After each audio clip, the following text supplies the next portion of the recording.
शक्तियां देकर के भगवान बने, श्री कृष्ण को कुछ विशेष शक्तियां देकर के भेजा गया भगवान बने, तो अवतार कहलाए, अवतरित अवतार कहलाए।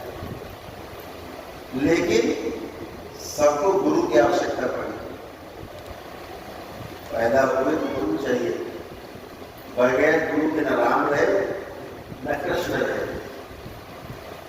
कोई बगैर गुरु के भगवान नहीं बन सकता इस धरती पर, भले ही वो ईश्वरीय शक्तियों से लैस क्यों ना हो, तब भी। तो भगवान जो है वो हमें दिखते हैं ना, एक राम जिसकी पूजा करते हैं लोग, एक राम स्वामी बैठे क्या बताते हैं, एक राम, हाँ एक राम, एक राम घट में एक राम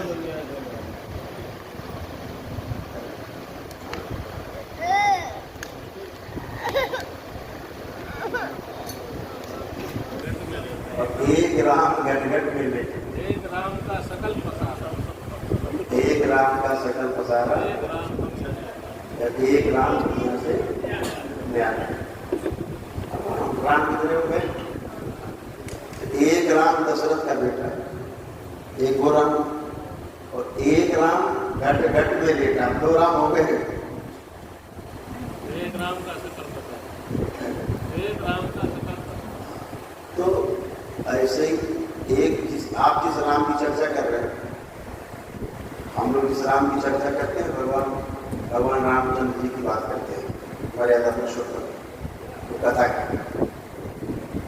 लेकिन ये राम भी उस राम में समाया हुआ है जो शरीर में नहीं आ सकता। आध्यात्मिक लोग उस राम को ध्यान करते हैं, लेकिन कहने का अर्थ ये कि गुरु जो है भगवान को भी चाहिए, देवी देवताओं को भी चाहिए, रास्ता को दिखाएगा। राक्षसों के भी गुरु, दैत्यों को शुक्राचार्य,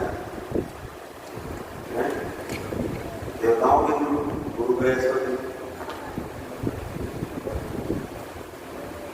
तो गुरु की अपनी एक महत्ता है, और सबसे बड़ा गुरु जब शरीर में आते हैं तो सबसे बड़ा जो गुरु होता है वो माँ होती है।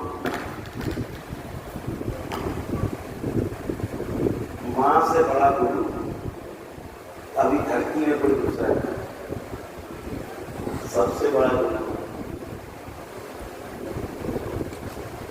पहले 9 महीने कोख बैठ के पालती है, उसके बाद फिर भी छाती से लगाए रहते हैं, अपना खून पिलाती है बच्चे, अपना खून, जिसे आप दूध कहेंगे, दूध पीता बच्चा, दूध नहीं माना, दूध है, दूध के रूप में परिवर्तित हो गया है, ध्यान रखना। इसीलिए कहते हैं माँ का कर्ज नहीं अदा होता देती दूध का, अपना खून पिलाती है अपनी छाती से, वो माँ है सबसे बड़ी। संसार में माँ ऐसी है जो आपको अपना खून पिला के बड़ा कर सकती है, वो संसार में दूसरा नहीं। और पूरे संसार में पिता हुआ है जीव है, ये पूरे संसार में पिता वह व्यक्ति है जो आपको आगे निकल जाने की चाह से आपको पालता पोसता है, उससे भी आगे निकल जाएगा। संसार में दूसरा आदमी आपको नहीं मिलेगा जो ये चाहे कि ये आदमी हमसे आगे निकल जाए। पिता की यही चाहना है मेरा बेटा हमसे बहुत आगे निकले। एक ही आदमी संसार में पिता आपको आगे ले जाना चाहता, अपने से लिया। तो माता पिता सबसे बड़े गुरु हैं। सबसे पहले वो आपको सिखाते हैं कि आपको इस दुनियादारी के बीच में कैसे जिंदा रहना है, और इसके बाद उनकी जिम्मेदारी समाप्त होती है, फिर आपकी जिम्मेदारी शुरू होती है कि आप माता पिता का पालन करते हैं। उसका कर्ज तो नहीं अदा होता, फिर भी प्रयास तो करते हैं। तो गुरु की मानता है, जिनके माता पिता नहीं बचपन से छूट गए उनको माता पिता का महत्व ज़्यादा पता है, सबसे ज़्यादा उनको पता होता है। जिनके माता पिता नहीं होते और जिनके माता पिता रहते हैं उन्हें उनका महत्व कम पता है। हमने देखा है कि पिता खत्म हो गए हमारे मित्र, पिता 70 साल में 70 वर्ष वो खूब हुए, उसके पहले तो देखते भी क्यों करते, जब वो खत्म हो गए तो बहुत हुए। बाद में जब शांति हुआ तो फिर पिता मेरा पिता ने चर्चा की, रोने लगे और कष्ट बोले अब घरबार बोल देंगे। पिता से बहुत साहब हमने तुम्हें पता नहीं किया, पिता जो है वो बहुत बड़ा सहारा होता है, भले कुछ नहीं कर सकता, इस तरह बड़ा बुला फिर भी पिता पिता है, अपने अंदर भाव रहता है कि हमारे पिता भी हैं। और यही गुरुकुल की परंपरा में, ऋषि गुरु परंपरा में, गृहस्थ परंपरा में यही चीजें रही। बहुत ही सिस्टम बनाया हमारे ऋषि मुनियों ने, गुरुकुल बनाए, वहाँ आचार्य गुरुकुल हुए। इसको भी समझना है, आचार्य अलग है और गुरु अलग है। आचार्य वो है जो आपको तमाम चीजों के बारे में अध्ययन कराता है, वस्तु से आपका परिचय कराता है। कबूतर है, ये मोर है, ये आम का पेड़ है, नींबू है, शेर है, खरगोश है, हर चीज का परिचय कराता है, अच्छे बुरे का ज्ञान कराता है। अच्छा क्या है, बुरा क्या है, इसकी सूचना आपको देता है गुरु, आचार्य। तो आपको अध्ययन होता है, इसको अध्ययन बोलते हैं। यानी शब्द से इंगित वस्तु और वस्तु में जो निहित अर्थ है उसको समझ लेना ही अध्ययन कहलाता है। तो अध्ययन कराता है गुरु, जो आचार्य। तो गुरु क्या करता है, जो आपने अध्ययन किया है उसको आपके अनुभव में लाता है, उसका आपको अनुभव कराता है, दर्शन कराता है। तो आचार्य का काम अध्ययन कराना और गुरु का काम अनुभव कराना, दर्शन। सबकी श्रेणी अलग है। तो हमारे ऋषि मुनियों ने सारी परंपराएं विकसित की और वो परंपराएं आज भी देखा जाए जीवित, पूरी तरह समाप्त नहीं हुई। जैसे हम एक सज्जन थे बनारस गए थे, बच्चा था, बोला हमसे कि गुरु, हाँ वो बनारस नहीं थे, काशी विश्वनाथ मंदिर में जो है भगवान भोलेनाथ कराते थे, हम लोग का रुद्राभिषेक कराया आते थे। मिश्रा जी हमारे नहीं होते, शिष्य थे, वो साथ भी थे। तो वहाँ जो डीएम साहब को लोग बोले था, थोड़ा ढंग से कराया सर, गाड़ी के साथ चले आए, बात करते थे। तो उन्होंने कहा कि बहुत हमारे यहाँ धरोहर थी, सांस्कृतिक धरोहर हमारी अंग्रेजों ने नष्ट कर दी, मुगलों ने नष्ट कर दी। तो मैंने उससे क्या नहीं, मुगलों ने नष्ट कर दिया, क्या नष्ट कर दिया, बिल्कुल नहीं कर पाए। हमारी संस्कृति हमारे हृदय में, किताबों में नहीं, किताब में सूचना है। भारतवर्ष में कंठस्थ करके चीजों को आगे बढ़ाने की परंपरा रही शुरू से, किताब नष्ट कर पाए, सूचना नष्ट कर पाए, सूचना ज्ञान नष्ट नहीं कर पाए। सूचना नष्ट हो सकती है, ज्ञान कभी नष्ट नहीं हो सकता। अब ज्ञान कैसे नष्ट हो, आपको बीज का प्रक्षेपण किया, फल दे रहा है ज्ञान, अब बीज कैसे नष्ट होगा, तो तमाम बीज बना दिए उसने, बीजे बीज थे। तो हमारी परंपरा में भारतवर्ष में गुरु का महत्व इसीलिए सबसे अधिक रहा है क्योंकि वो हमें जीना सिखाता है। जीना सिखाता है। गुरु सबसे पहले ये देखना होता है कि गुरु भी जी रहा है ठीक से कि नहीं। पता लगे गुरु तो ठीक से जी नहीं रहा, हमको जीना सिखाने जा रहा है, गड़बड़ हो गया। इसे आचार्य कहते हैं, इसको आचार्य कहते हैं। कैसे? आचार्य वो गा रहा है लेकिन मना करता है आचार्य। भाई प्रमोद खाना कीड़े लग जाते हैं, रात में दही मत खाना, जुकाम हो जाएगा। ये आचार्य बताता है, खुद खाता है, लेकिन गुरु ये नहीं करता। गुरु नहीं खाता तो गुरु खाने से मना करता है। गुरु दही नहीं खाता रात में तो आपको रात में दही खाने से मना करता है। उसके पास अनुभव है, उसके पास ज्ञान है। आचार्य के पास क्या है? किताबी सूचना है।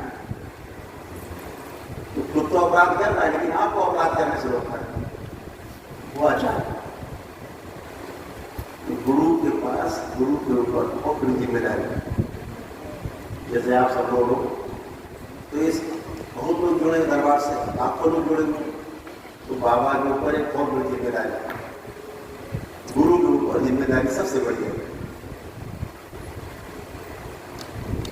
आप मत सोचो कि हम दरबार आए और चले गए, बात खत्म हो गई। आप तो आए, आप चले गए, लेकिन कहीं नहीं गए। अब आए मतलब आ गए, मतलब आ गए, मतलब आ गए, अब हमेशा के लिए आ गए।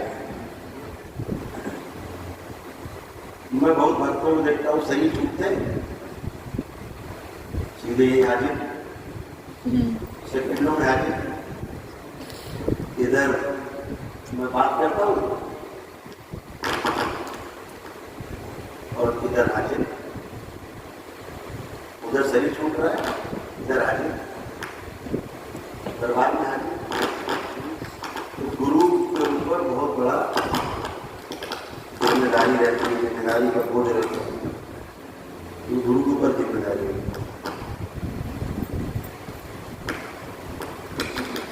हम लोग चीजें नहीं समझ पाते, उतना बड़ा दिमाग नहीं है, मस्तिष्क नहीं समझते। क्या नहीं समझते? जो हमारे मस्तिष्क से बड़ा है वो नहीं समझते। तो गुरु क्या करता है? पहले आपका मस्तिष्क बड़ा कर देता है, तो फिर आप समझ जाते हैं। आप देखते हो कभी कुछ आपको कष्ट बहुत होता है, हम सोचते रहो थोड़ा कष्ट कम कर दे। बाबा कहते हैं कष्ट मत कम करो, उसका भोग है। ऐसा करो इसकी सहने की शक्ति बढ़ा दो। तो हम आपकी सहने की शक्ति बढ़ा देते हैं, तो आपका भोग कट जाता है। ये काम गुरु करता है, ये गुरु ही कर सकता है। आपकी सहने की क्षमता बढ़ा देता है। एक आदमी मार रहा है, बाबा को बहुत कस के लग रही है, थोड़ा कम कर दे। वो भोग है, भोग का जो कर्म है उसका भोग है, दंड है, भुगतने दो, कट जाने दो। एक काम करो, इसकी सहने की क्षमता बढ़ा दो, इसकी सहने की क्षमता बढ़ा देगा, मारो चलो। अब फूल ऐसे नहीं मार वो भी कट गए। ये गुरु करता है। आपको क्या करता है? जल्दी से समस्या खत्म करता है। तो प्रार्थना करते हो आप,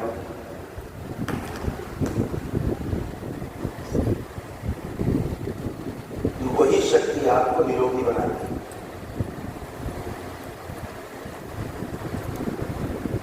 जैसे आपके शरीर का जो इम्यून सिस्टम है वही आपको स्वस्थ करता है, वही रोगों से लड़ता है। दवा नहीं लड़ती रोगों से। जैसे घाव हो गया, आप क्या सोचते हो? घाव में दवा लगाई महीने भर तो घाव भर गया, क्या लगता? दवा से भर गया? ऐसा है नहीं। दवा बाहर इसलिए लगाई गई है, अंदर तो घाव है, अंदर बैक्टीरिया भी है, अंदर वाली जो सेना हमारी है बैक्टीरिया से लड़ रही है, उनको मार रही है।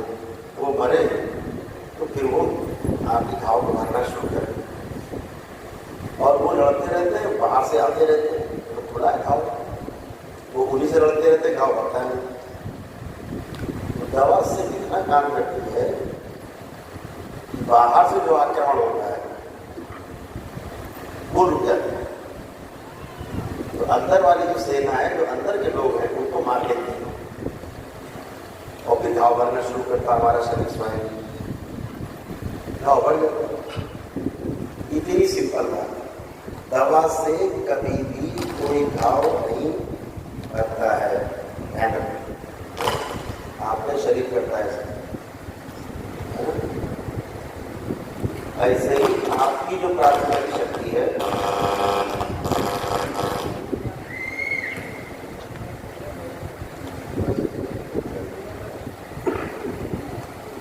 की शक्ति है, वही आपको स्वस्थ करती है। ईश्वर से आप प्रार्थना करते हो, ईश्वर आपकी प्रार्थना को सुनता है,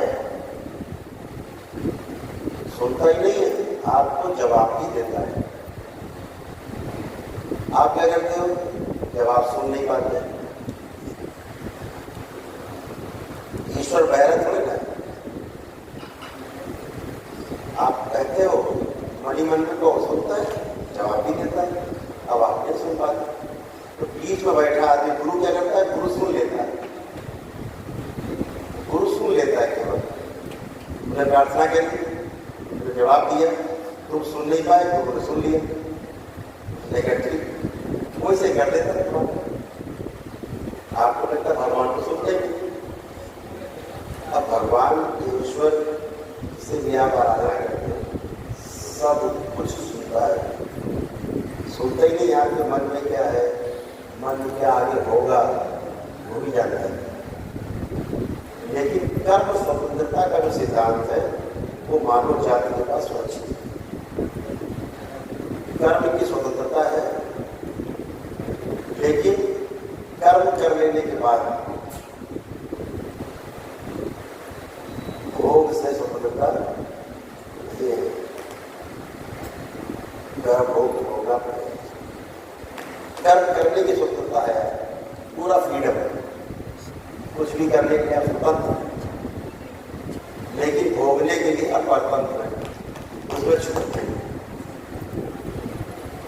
अभी बैठे हैं, उठेंगे, हम बायां पैर आगे रखेंगे, दायां रखेंगे, इसकी पूरी स्वतंत्रता हमारे पास है, पूरा अधिकार मेरे पास, पूरा अधिकार है। लेकिन अब उठा दिया ये कदम, हो गया काम, अब इसका भोग क्या है। तो कोई भी काम करने के पहले गुरु का काम क्या है, हम गुरु के पास जाते हैं, उससे मंत्रणा करते हैं, सलाह मांगते हैं, रास्ता पूछते हैं, तो बात बताता है अनुभव से, बेटा ये ठीक है और ये ठीक नहीं है, जो चाहो रास्ता चुन लो, पूरा आप स्वतंत्र है। गुरु के पास अनुभव है, इसलिए उसके पास जाते हैं। तो रोज हमको गुरु मिलते हैं, तो वो गुरु जो रोज मिलते हैं, ऐसा ना करो, ठीक नहीं है, ऐसा करो, गड़बड़ है, ऐसा करो, अच्छा होगा, रोज एक गुरु मिलते हैं। आप होते रोज गुरु मिल रहे, तो एक गुरु नहीं है, ये आचार्य है, ये आचार्य बोल के है ना, बहुत मेरे सुन लिया उन्होंने, ऐसा किया तो ऐसा हो गया, ऐसा करो ऐसा हो जाएगा, ये आचार्य हो, कल्पना अनुमान क्या करके बात है। सभी लोग आप लोग सौभाग्यशाली, वो लोग उनके माता पिता हैं, वो बहुत सौभाग्यशाली,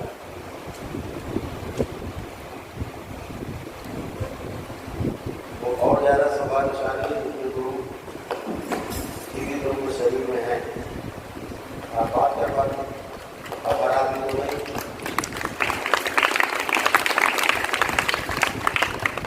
अब हर आदमी को नहीं, गुरु शरीर छोड़ गया, बात कर ले सकते, हम भी इतने भाग्यशाली नहीं थे। गुरुदेव भी हमारे सामने जब जीवित समाधि ली, बाबा ने 11 वर्ष